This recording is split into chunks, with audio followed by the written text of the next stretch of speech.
Hi friends, நான் தான் பிரணவ்.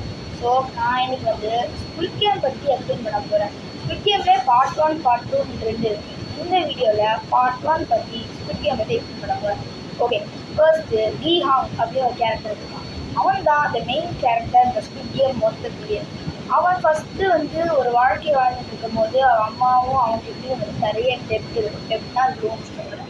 அதை அடைக்க முடியாமல் கஷ்டப்பட்டு அவள் தம்பி தங்கச்சியோட பர்த்டேக்கெலாம் வந்து எதுவுமே வாங்கி தர முடியாத மாதிரி இருந்தான். ஒரு நாளைக்கு ஒருத்தன் வந்து ஒரு கேம் விளாட்லாம் அப்படின்னு சொன்னான். என்னடா கேம், சரி ஓகே நம்மளும் போய் விளாட்லாம் அப்படின்னு விளையாடும்போது அது பேர் டாச்சியில் என்ன பண்ணாங்கன்னா 2 பேப்பர் மாதிரி இருக்கும். அது ஸ்கொயர் ஷேப்பில் 2 பேப்பர் இருக்கும். என்ன பண்ணால் ஒரு பேப்பர் கீழே எடுத்து இன்னொரு பேப்பர் கையில் வச்சுட்டு இது அடிக்க வரும். அந்த பேப்பர் கீழே இருக்க பேப்பர் ஃப்ளிப் ஆச்சுன்னா உங்களுக்கு ஒரு பாயிண்ட், ஒரு ஃப்ளிப் ஆகலைன்னா உங்களுக்கு பாயிண்ட் கிடையாது.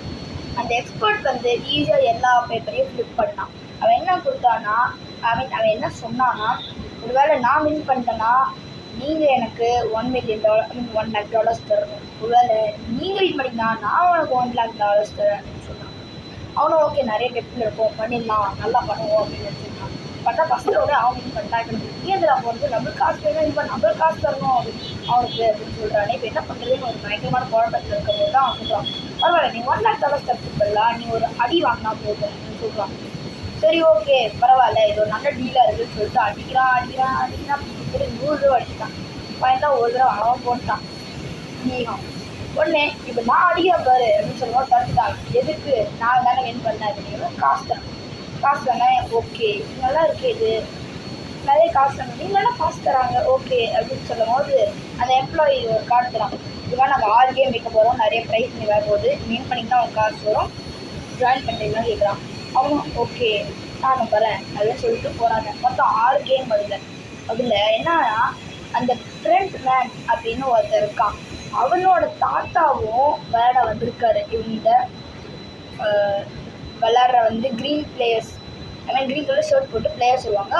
அந்த ஃப்ரெண்ட் மேனோட தாத்தாவும் விளையாட வரலாம் அப்படின்னு வந்திருக்காரு. ஒரு 001 அப்படி எல்லாருக்குமே நம்பர் வரும் எத்தனாவது பிளேஸில் வராங்கன்னு.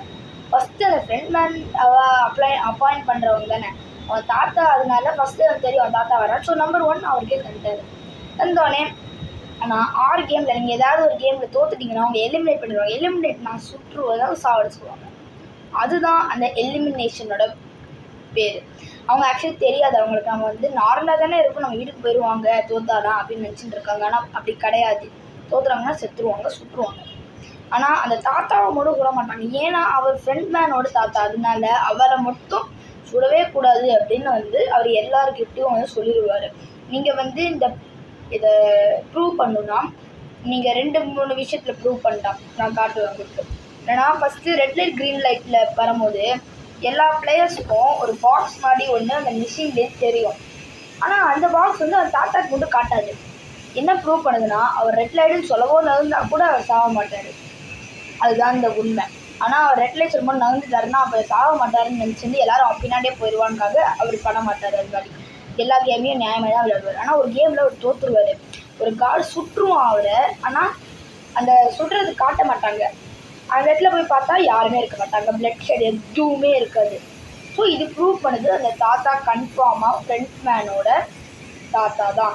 அது மட்டும் இல்லை, தாத்தாக்கு பிடிக்காத விஷயம் வந்து ரொம்ப நேரம் வந்து ரூமில் எல்லோரும் ஃபைட் பண்ணியிருந்தாங்க. தாத்தாக்கு பிடிக்கல. உடனே என்ன பண்ணிட்டாங்க, எல்லாருமே நிறுத்துங்கன்னு சொல்லிட்டு கார்ட்ஸ் உள்ள விட்டாங்க. ஏன்னா தாத்தாக்கு பிடிக்கல, அதனால தான். ஸோ இந்த 6 கேமில் டி ஹாங் எல்லாத்தையும் வின் பண்ணி ஃபைனல் ரவுண்டில் 2 பேர் தான் இருக்காங்க. என்ன ஆச்சுன்னா ஃபைனலாக டி ஹாங்கும் அவன் ஃப்ரெண்டும் ரொம்ப நாள் பேச இருந்துச்சு. அதனால அவன் முடிஞ்சா இங்கே தான் இருந்தாங்க.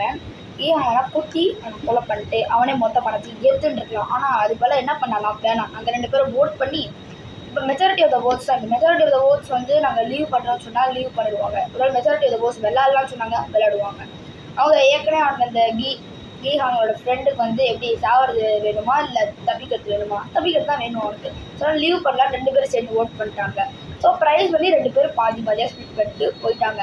இது பார்ட் 1. பார்ட் 2 வந்து இதோட செமையாக இருக்கும். அந்த கார்ட்ஸையே போய் இவங்க சுட்டு கிட்டத்தட்ட கண்ட்ரோல் ரூம் வரைக்கும் போயிட்டு பண்ணுவாங்க. ஃப்ரெண்ட் மேனே வந்து விளையாடுவார். அது இன்னும் பயமாக இருக்கும். பார்ட் 2 நாங்கள் அப்புறம் எக்ஸ்பிளைன் பண்ணுறேன்.